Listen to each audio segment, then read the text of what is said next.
Hello everyone. In the summer of 2020 we have decided to fulfill one of our dreams, to go from Ravensburg in Germany to Carei in Romania by bike, 1661 kilometers through 5 countries, mostly along the Danube. During the corona pandemic, the cycling and the fresh air seemed like an ideal way to break the isolation in the summer. We would like to share this experience with you. First of all, let me explain the motivation behind this trip, which is closely connected to our family's history. As you can see in the video title Donauschwaben-Tour, this tour was motivated by the route that the Danube-Swabian people, our ancestors, took in the early 18th century. At that time, the people in the southwest of the Holy Roman Empire were suffering badly. After various wars, the region now had to deal with famine and diseases. The Holy Roman Empire consisted mostly of today's Germany and its neighboring states. On the other hand, different regions of the lands of the Holy Hungarian Crown of Stephen, like Transylvania, were pretty prosperous back then. These regions had a lot of fields for agriculture, but not enough people to take care or to take use of the fields. The population of Eastern Europe was heavily reduced after the Ottoman Wars. At that time, some of the Eastern European counts, such as Carei in northern Transylvania, advertised their lands to the suffering Swabian people that were known as hard-working folk. The plan was a win-win situation. The area would be repopulated by the Swabian colonists, and the regions would gain new workforce. On the other hand, the Swabian people would get the chance of a better life and fields.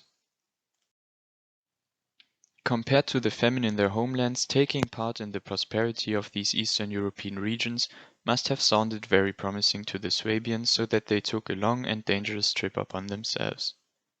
The Swabians first traveled to Ulm. From there they went on in the so-called Ulmer Schachteln. Ulmer Schachteln is the nickname for the boats in which the Swabian people traveled eastward on the Danube. Their journey on the Danube gave this new ethnic group their name, the Danube Swabians. There are also several subgroups of the Danube Swabians, named after the Eastern European region where they settled. For example, there are the Sathmarer Schwaben or Satumarer Swabians, and Banater Schwaben or Banat Swabians. These are Swabians that settled in the nowadays Romanian regions of Satu Mare and Banat. Our ancestors were part of the Sathmarer Schwaben subgroup in Transylvania, which emigrated from the region of Upper Swabia. The journey was truly dangerous back then. A lot of people died drowning in the Danube. From the Slovakian capital Bratislava, the Swabians continued their journey in carriages through the Hungarian Great Plain, the Puszta, to finally arrive in cities like Carei, called Großkarol in German, and Nagykaroly in Hungarian. After World War I, Transylvania became a part of Romania. After the Second World War, Romania became a communist state and part of the Eastern Bloc. The political and economical situation in Romania under dictator Ceausescu got so bad that a lot of the country's population fled the country in the 80s. Especially a lot of Danube Swabian people returned to their ancestors' homeland in South Germany, once again with the hope for a better life. Our family has returned from Carei to Upper Swabia as well, to the city of Ravensburg. In the upper row of the screen you can see memorials of the Sathmarer Schwaben at the Donauschwaben-Ufer in Ulm and the Castle Garden in Carei. In the bottom left corner of the screen you can see that our journey was pretty similar to the one of the Sathmarer Schwaben. We started off in Ravensburg and cycled through Upper Swabia along the Schussen up to Riedlingen at the Danube on the first day. Then we followed the Danube all the way until the Hungarian capital Budapest. From there we still had to cross the Hungarian Puszta to finally reach Carei in northern Transylvania. The entire journey was 1661 kilometers long, and we traveled through 5 countries: Germany, Austria, Slovakia, Hungary and Romania. In the end, it took us 25 days to recreate the journey of our ancestors from 300 years ago. Now let's start the adventure.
are now cycling through Ravensburg, our starting point.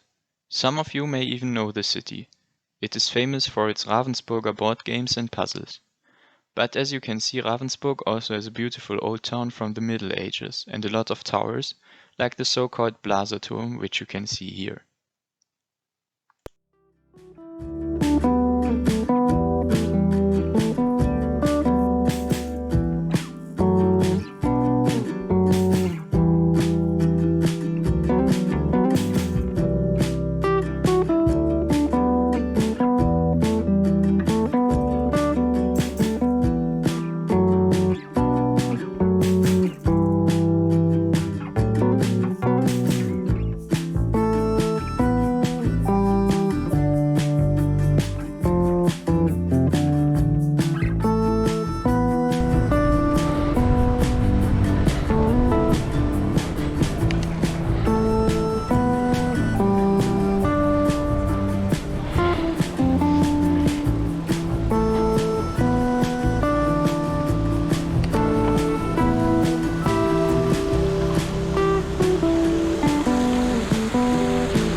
As you can see here, our journey already started off perfectly. After only 20 kilometers from the start, we got a flat tire in the middle of a forest and we were already thinking about giving up.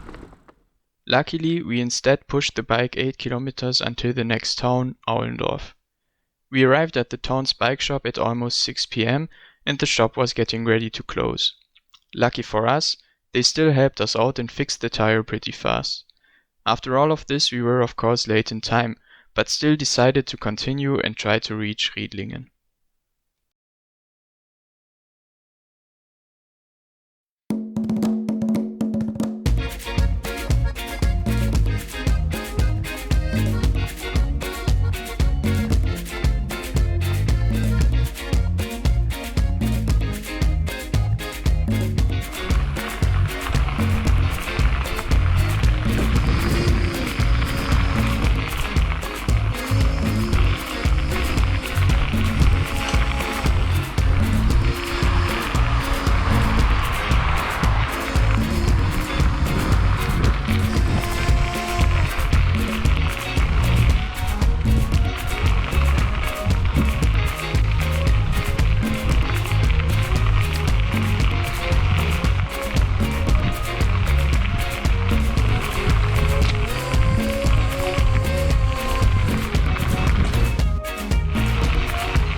We are now in the health resort Bad Buchau.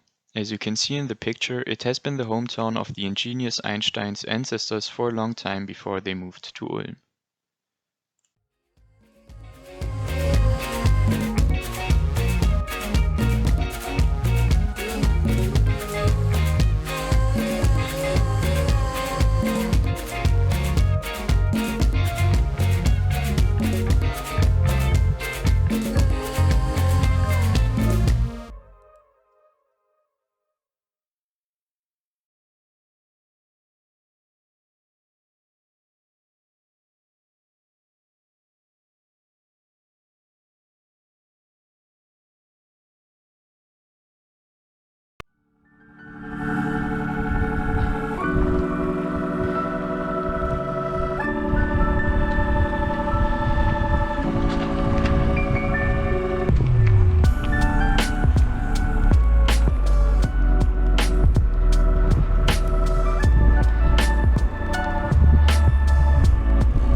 Here we can see the Federsee UNESCO World Heritage Site. It is a lake surrounded by this stunning moorland and also famous for the prehistoric villages that were found here. We initially wanted to take a break at the lake, but had to move on because it was getting late.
At the end of the day, we actually managed to arrive at Riedlingen, and we will from now on join the Danube for a huge part of our journey.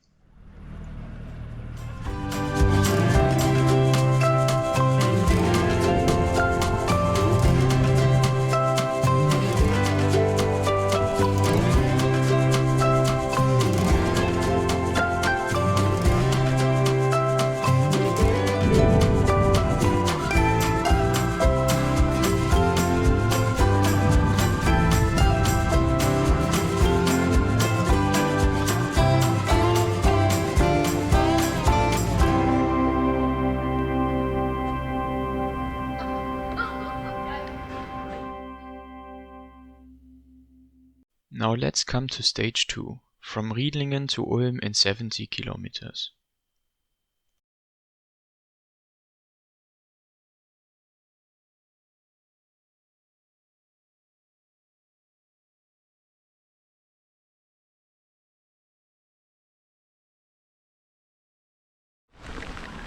We are now leaving Riedlingen and its atmospheric old town. The weather that day was the worst of the entire trip, and one of the only 2 rainy days.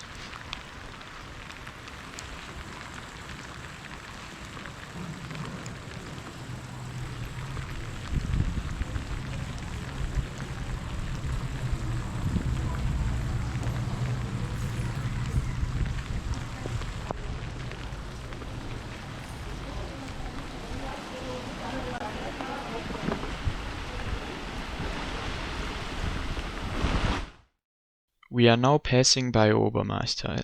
In the distance you can see the Münster St. Peter und Paul, which is part of the Obermaistal monastery.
On this sign you can see a European flag with the 6 in the middle.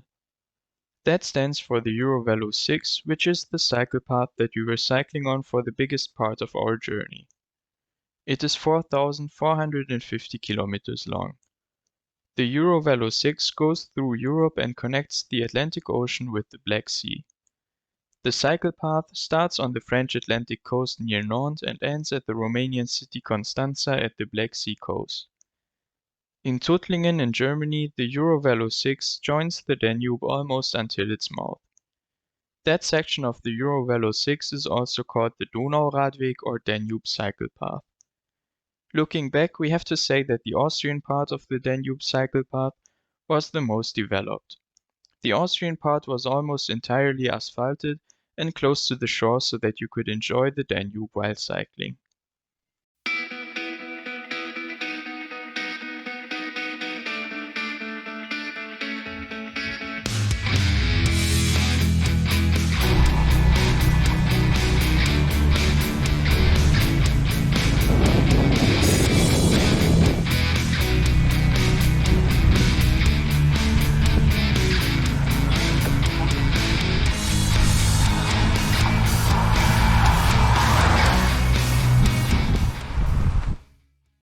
After a couple of hours, the rain finally stopped and we decided to get a drink at this small fishing lake called the Sonntagssee and watch the fish a little bit.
As we enter Ehingen's historical market square, we can see the Theodule Fountain, Ehingen's local court and its town hall. Another interesting thing about Ehingen, however, was the following Easter egg. We bumped into this Hungarian-style road sign, which points into the direction of the Hungarian city Esztergom. Esztergom, which is apparently 836 kilometers from Ehingen by car, lies at the Danube as well, which means that in the course of our journey we also cycled through Esztergom. The funny part is that in Esztergom we found a German-style yellow road sign pointing towards Ehingen. We found both signs completely by accident, but it got us wondering why they existed. It turns out that Ehingen and Esztergom are partner cities and that they erected these road signs as a sign of the friendship of the two cities.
Ulm is the first bigger city of our trip with more than 100,000 inhabitants.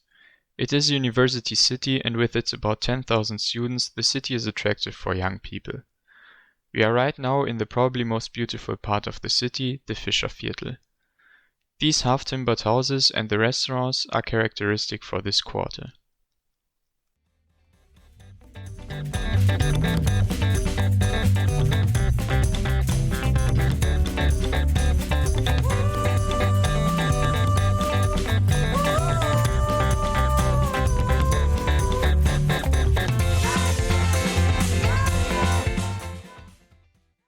At the top of Ulm City Hall you can see a painting which depicts danubeswabians paddling on the Danube in Ulmer Schachtel. As I have said at the beginning of this video, it was this city where their journey on the Danube began. The memorials on the Donauschwaben-Ufer commemorate this historical event as well. This is Ulm's absolute highlight, the Ulmer Minster. This Protestant church has the highest church tower in the entire world. The tower was finished in 1890 and it is 161.53 meters high. This stunning building is visible from every corner of the city.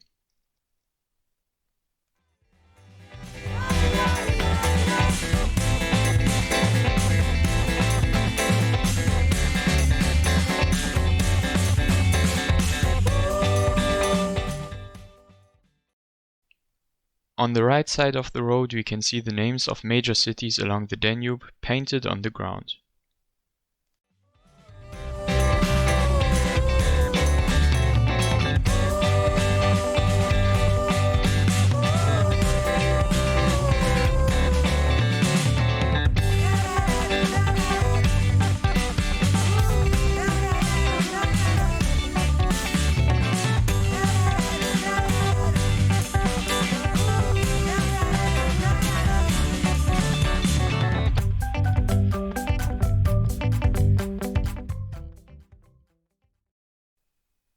On the third day we cycled 55 kilometers from Ulm to Dillingen an der Donau.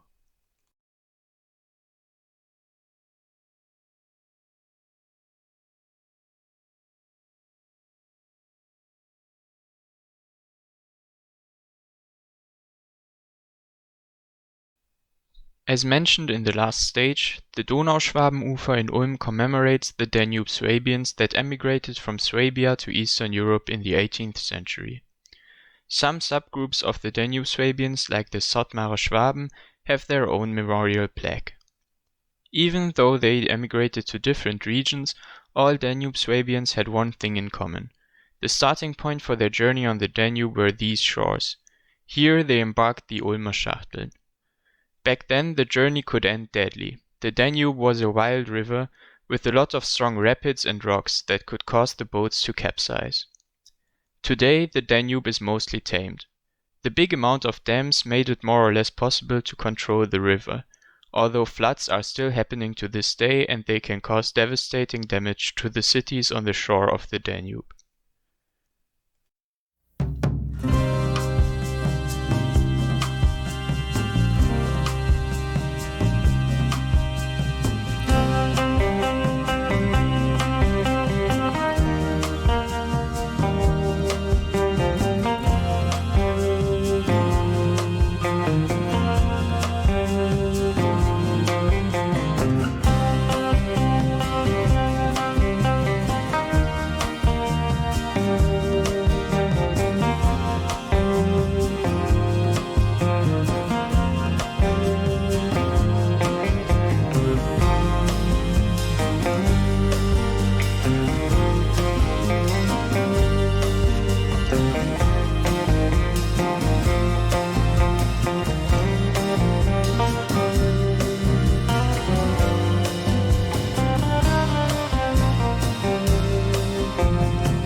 We have already left the German state Baden-Württemberg and are now cycling through Bavaria. On this day we saw a lot of signs like this one on the shore. One would think that these signs would show the length of the Danube from the source to this point. But of course we are not already 2,565 kilometers from the source. It turns out that these signs are measuring the other way around. They display the length of the Danube from the mouth to this point. So from here it still takes the Danube more than 2,500 kilometers to finally flow into the Black Sea.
Vaimingen is an old village. It was founded by the ancient Romans under the name Fabiana, which later became Vaimingen.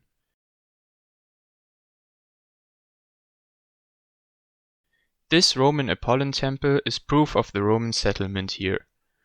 The temple was built in the year 212 and it is one of the biggest temples north of the Alps. We have reached our destination for that day, which was Dillingen an der Donau.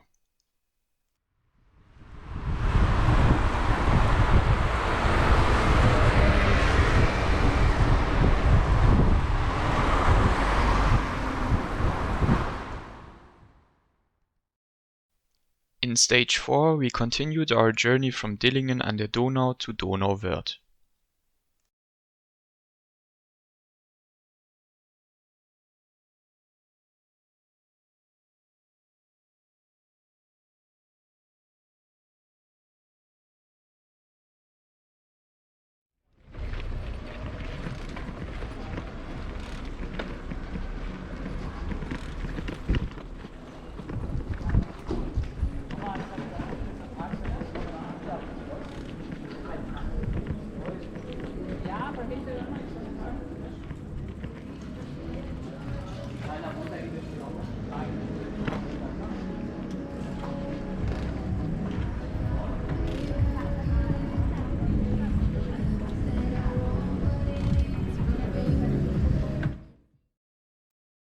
On our journey we got to see a lot of smaller and lesser known towns that turned out to be really beautiful and atmospheric.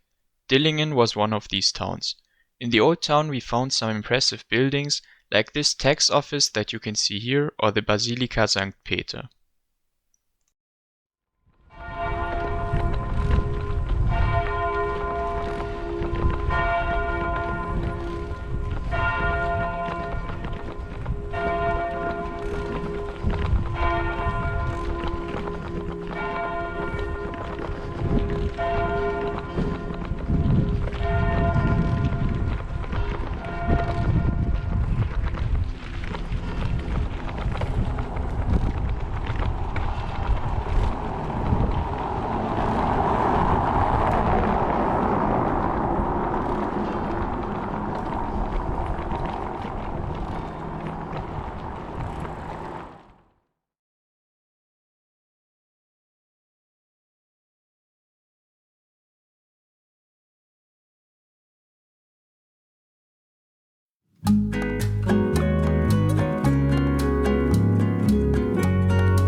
Another highlight of this day was Höchstadt Palace, where we took a break and refreshed with a drink in the courtyard.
Sometimes we had to deal with obstacles on the road, like this flock of sheep and the shepherd dog that was running around like crazy.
In the afternoon, we arrived at Donauwörth.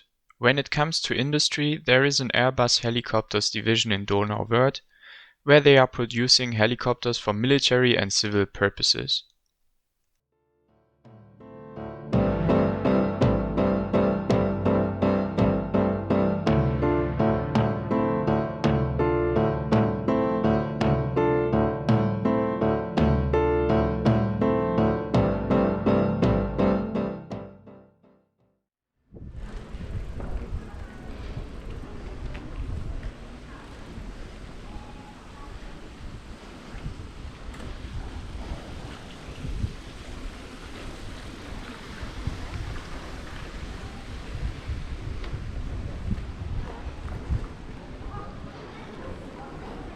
Cool.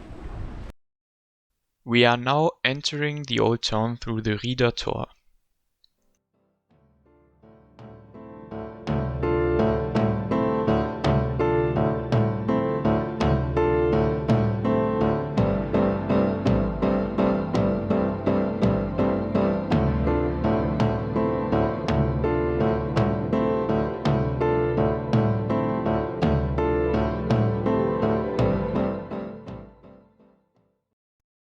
On the right-hand side, the town hall can be seen.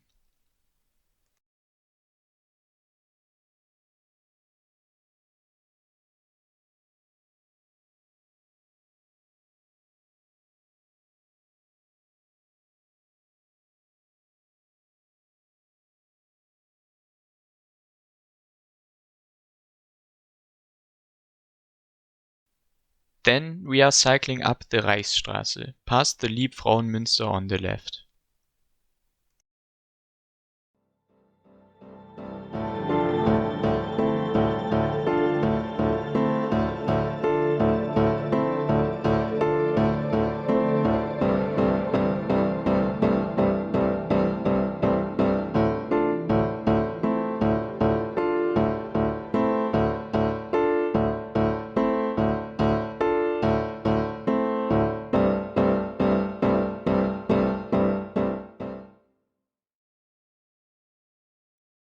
Last but not least, you can see the Heiligkreuz Monastery, where we stopped and started looking for a place to stay overnight.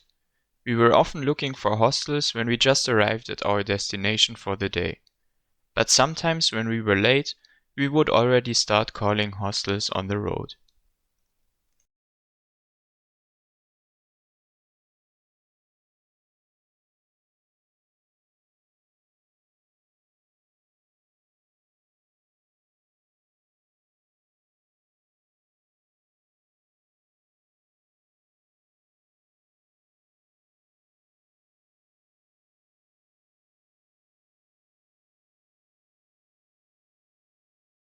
We cycled from Donauwörth to the next major city on the Danube, Ingolstadt, in stage 5.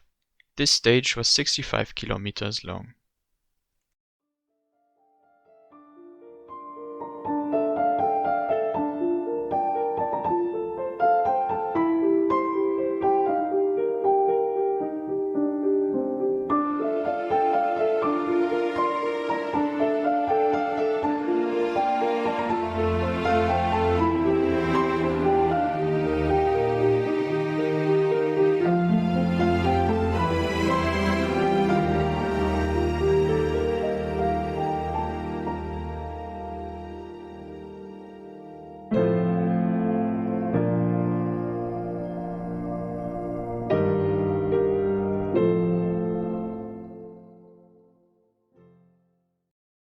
Leitheim only has 202 inhabitants, so it hit us by surprise when we encountered this imposing castle in the village.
On the green sign you can see that we are still more than 2,400 kilometers away from the Danube Delta. The Danube is 2,857 kilometers long in total and the second longest river in Europe after the Volga. It flows through 10 countries, which is the most in the entire world. The Danube flows through or touches Germany, Austria, Slovakia, Hungary, Croatia, Serbia, Bulgaria, Romania, Moldova and Ukraine.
As we were cycling along the Danube, this pretty city, Neuburg an der Donau, grabbed our attention and we had to take a closer look.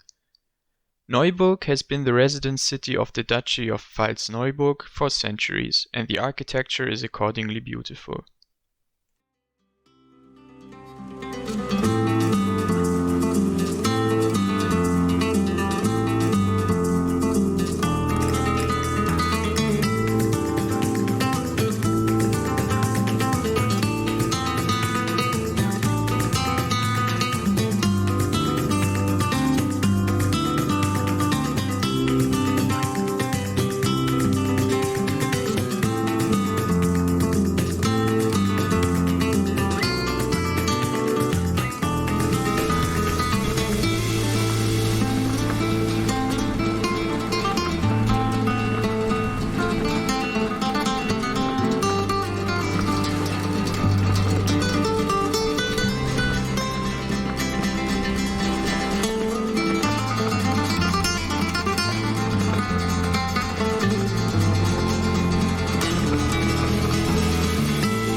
This is the Karlsplatz in Neuburg. Straight ahead you can see the town hall and on the right the Hofkirche.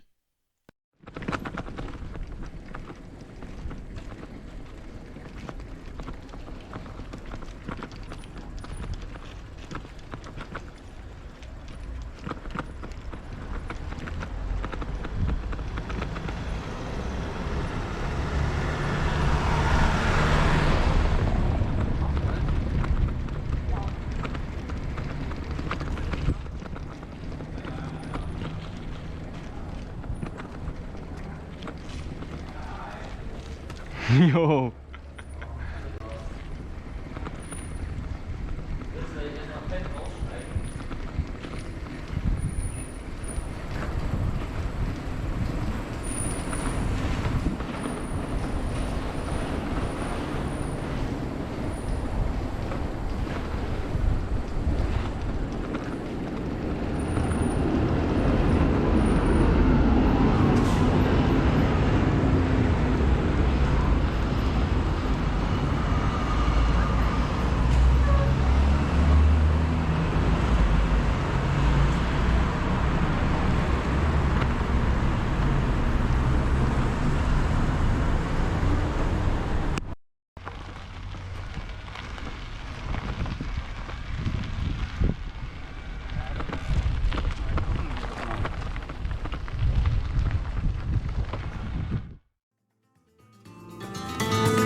We are now crossing the Danube on the Glakisbrücke and hereby reaching our destination for stage 5, Ingolstadt.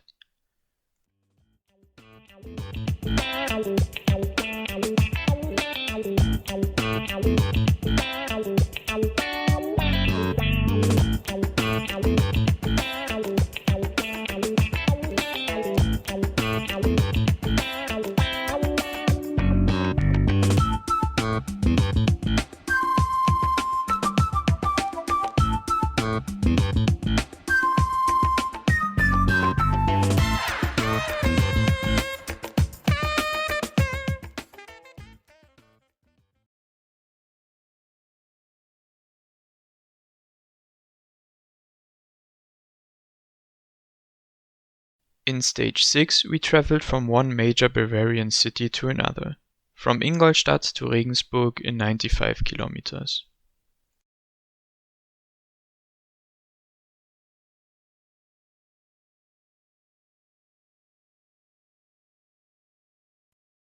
Straight ahead you can see the gate to the old town of Ingolstadt, the so-called Kreuztor. The Kreuztor was built in 1385 and it is the landmark of the city. As we have entered the old town of Ingolstadt, you can now see the Liebfrauenmünster on the left. After we arrived in Ingolstadt the day before, we explored the city center, and Ingolstadt had one of the nicest nocturnal atmospheres of our journey.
Here we can see the Weltenburg Monastery.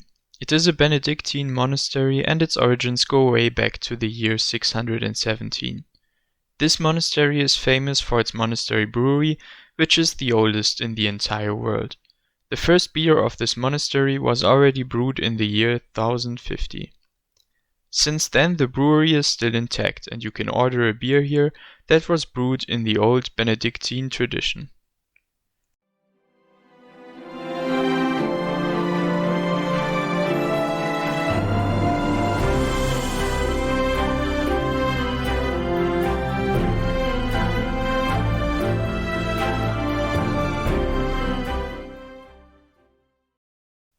Weltenburg is not only famous for its monastery, but also for the spectacular nature around here. The Weltenburger Enge is a narrow section of the Danube Valley with beautiful cliffs.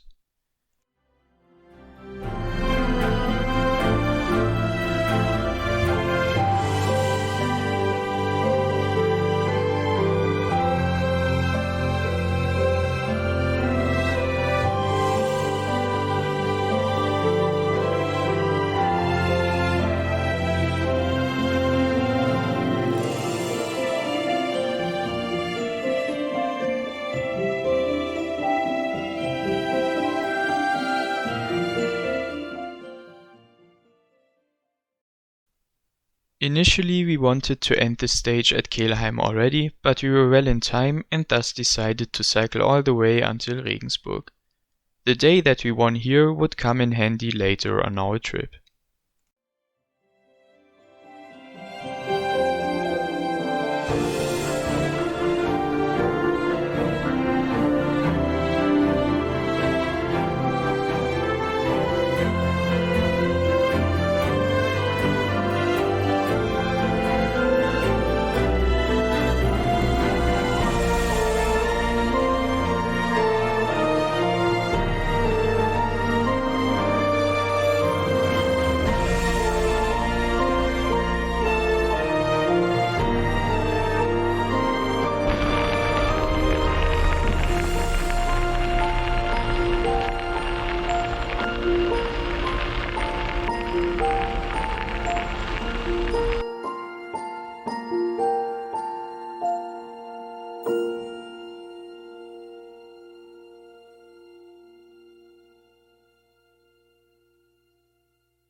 We have reached the destination for stage 6, Regensburg. You can see the impressive Regensburger Dome with its two characteristic towers.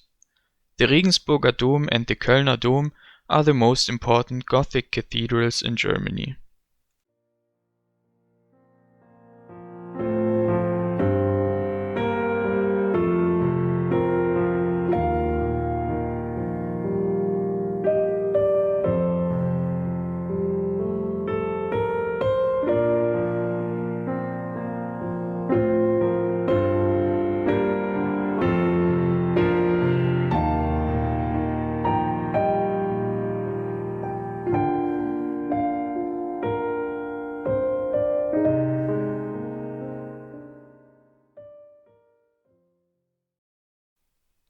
Stage 7 was a beautiful stage, as you will see.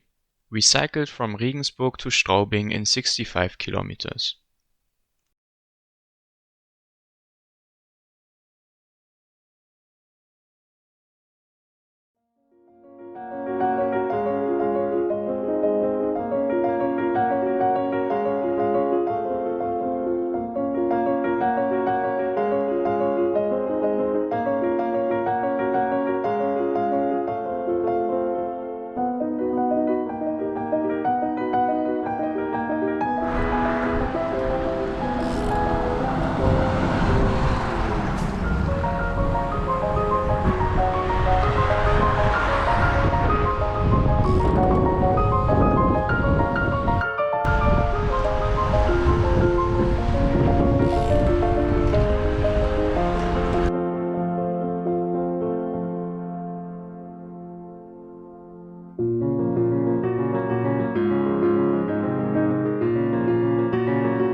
We are now at the Walhalla in Donauschwaben. First off, the amazing view of the Danube makes a visit to this place already worth it. The building itself is equally interesting. This antique-looking construction was built in the year 1842 by the order of the Bavarian king Ludwig I. The name Walhalla originates from Norse mythology. Walhalla was the name of the Hall of the Fallen. Inside of this Walhalla, some of the most important German-speaking people are honored. There are 131 marble busts inside the Walhalla, commemorating some of the most outstanding Germans who are not longer among us, but who had an extraordinary and admirable life. Some of them were kings like Ludwig I, others great componists like Mozart, and many more people are remembered here.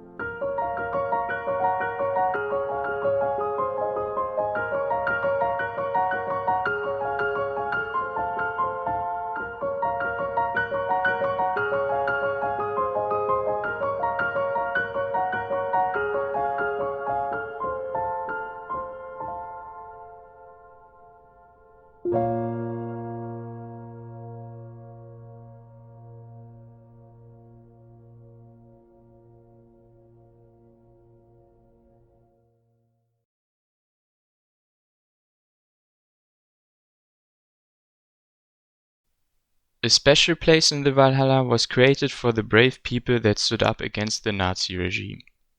On this memorial plaque it says, "In memory of all those who courageously resisted the injustice, violence and terror of the Third Reich." Above the plaque you could see the marble bust of one of the most important figures of the resistance against the Nazis, Sophie Scholl.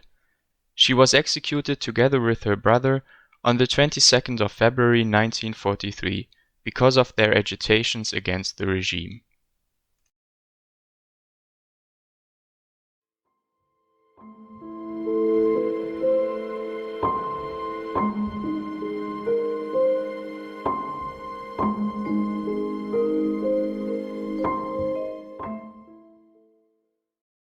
As we were cycling along the Danube, we found this sign.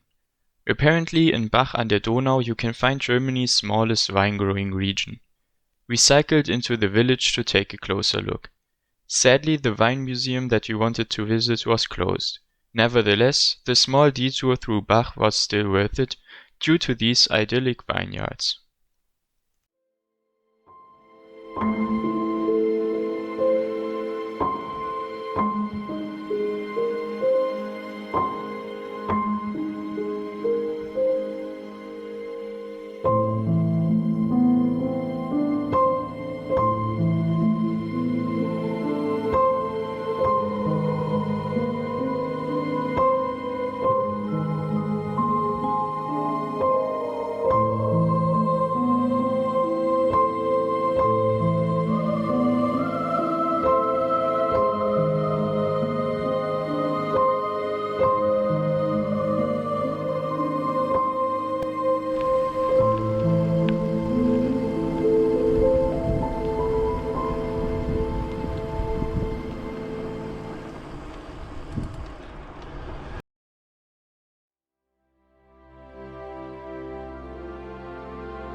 In Wörth an der Donau we decided to visit the city's impressive castle.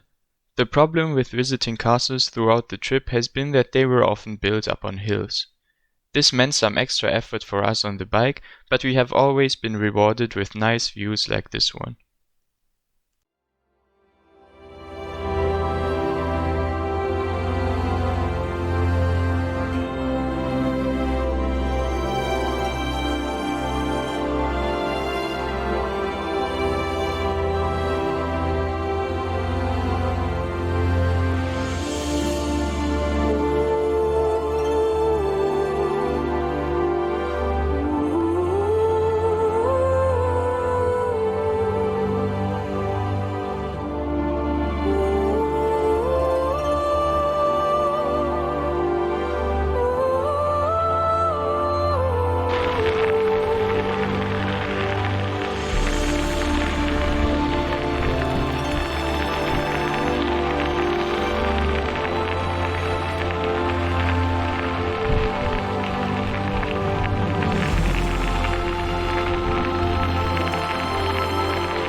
Finally, we have reached our destination for this stage, Straubing. As you can see, we once again had to deal with a flat tire. We were quite annoyed by this and told ourselves that we would give up the tour by the next flat tire. Thanks to one of Straubing's bike shops and the great new tire that we bought there, we did not have to deal with the third flat tire and got to terminate our journey. In stage 8 we cycled 50 kilometers from Straubing to Deggendorf.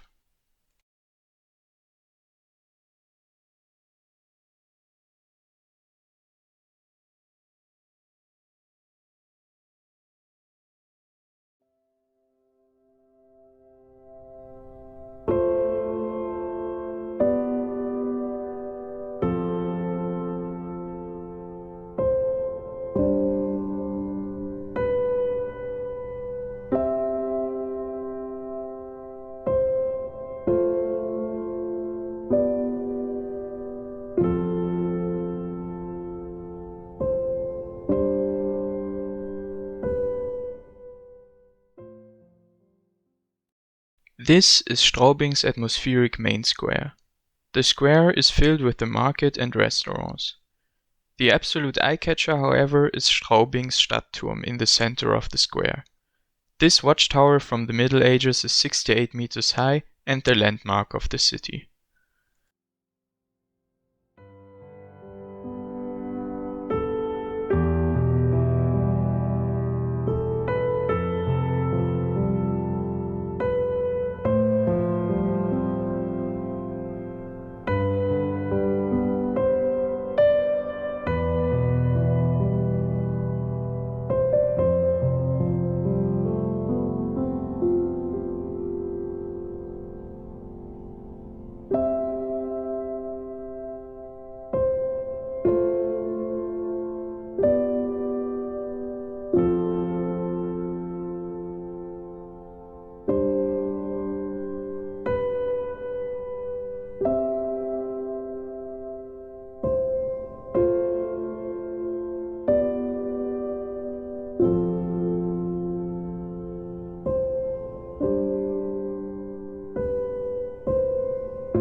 In Metten, we made a small stop at its imposing monastery.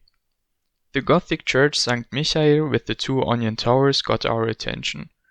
Turns out the stop was worth it. Inside, the church is decorated with a lot of gold and great fresco paintings.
After another long day of cycling, we stopped at this Chinese place to get a good meal, since we have reached our destination for this stage, Deggendorf.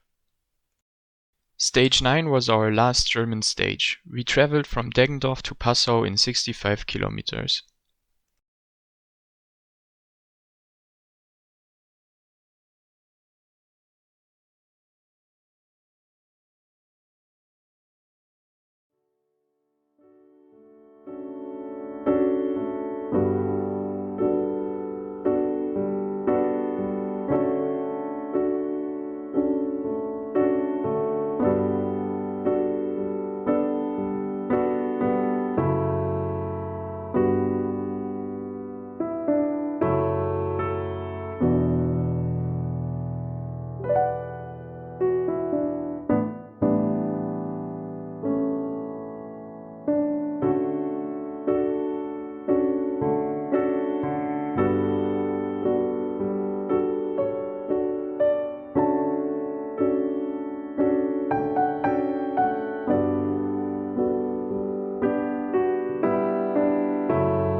On our last day in Germany, the country showed us its beauty one last time. We pushed our bikes up to the approximately 1,000 years old castle ruins in Windsor.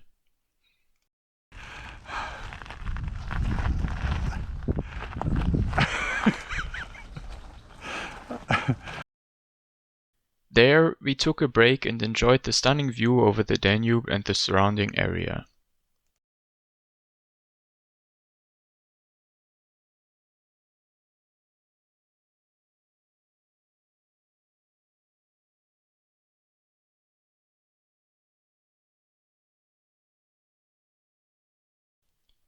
In the distance you can see the castle ruins in Hilgardsberg.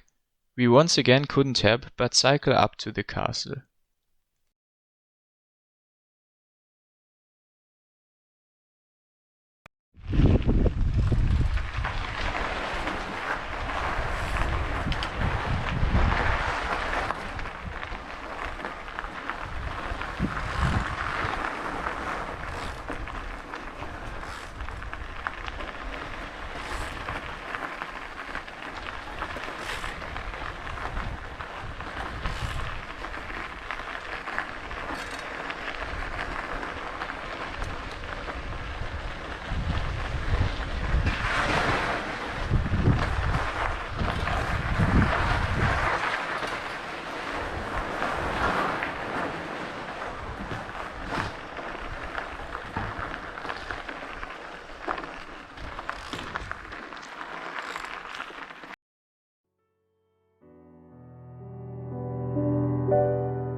Our extra effort got rewarded with a view over this amazing landscape.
In the afternoon we arrived at the last German city of our trip, Passau. The city lies at the border to Austria. Passau is famous as it is a so-called Drei-Flüsse-Stadt or three-river city. Here, the rivers Inn and Ilz are flowing into the Danube. Passau also has a neat old town with a lot of angular roads. One of its most famous sights is the huge Dom St. Stephan that you can see in the background.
On our 10th day on the road, we cycled from Passau to Aschach an der Donau.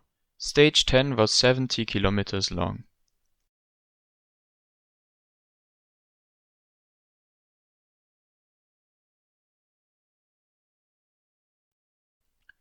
We are soon going to leave Germany. Although we have not yet left our home country, the trip has already been a great experience. Germany is a great country with a lot of history that has left us with beautiful castles and old towns that we have admired along the way. Every town had something special to it, and we have often seen breathtaking landscapes. But the journey is still far from over, and there are still a lot of beautiful stages to come.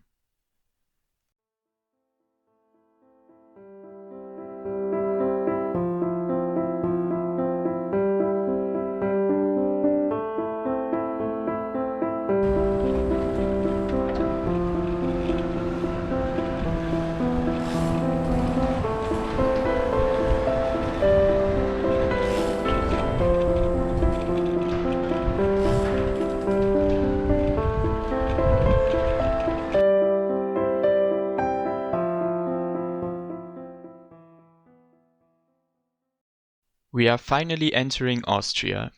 The sense of achievement that we felt while crossing the border was great, since we have finally managed to enter a foreign country only by bike. Of course, we were also really curious about what Austria had to offer.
This is the Schlögener Schlinge, a beautiful and very interesting section of the Danube because it takes two consecutive 180 degrees curves here.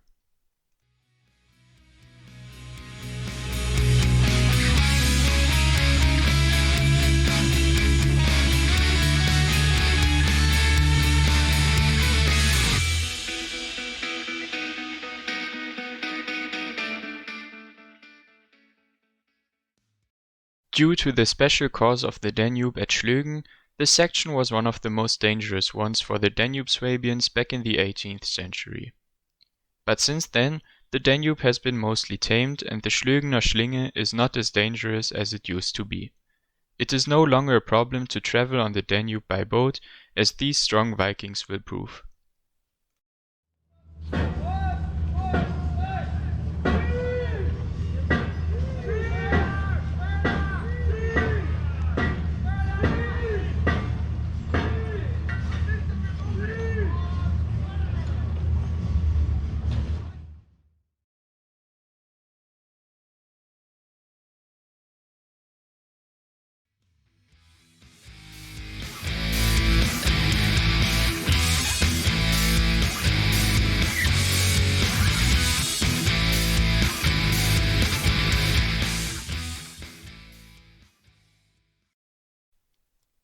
Stage 11 was the shortest stage of our trip.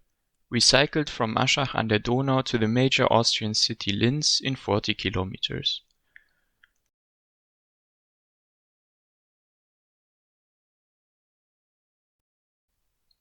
Aschach is a small village at the Danube, but it is still atmospheric, as many cool restaurants and bars are edging the shore of the Danube.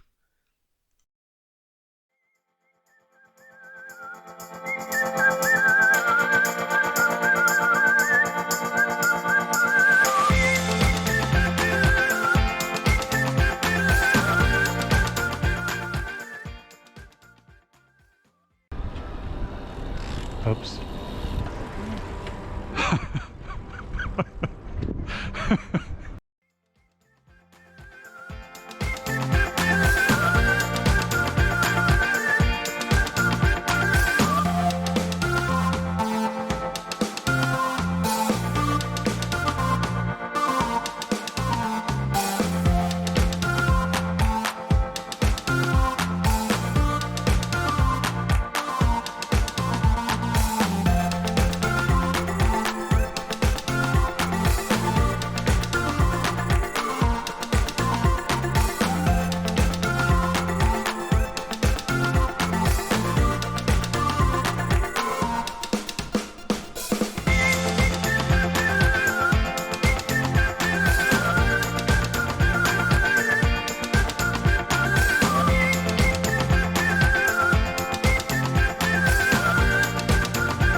After this short stage, we arrived at Linz really early, so we used the time to refresh ourselves a little bit in the Danube.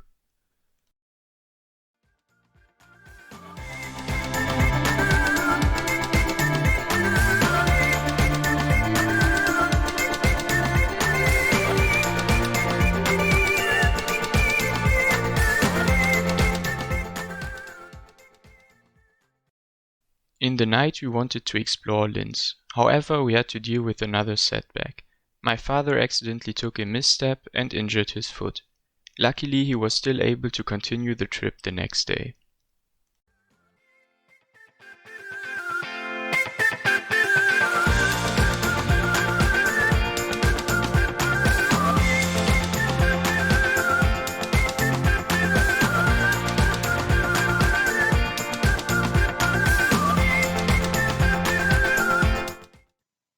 We have reached the end of part 1 of the Donauschwaben-Tour. Thanks for watching the first part from Ravensburg to Linz, and stay tuned for the second part of our journey from Linz to Carei.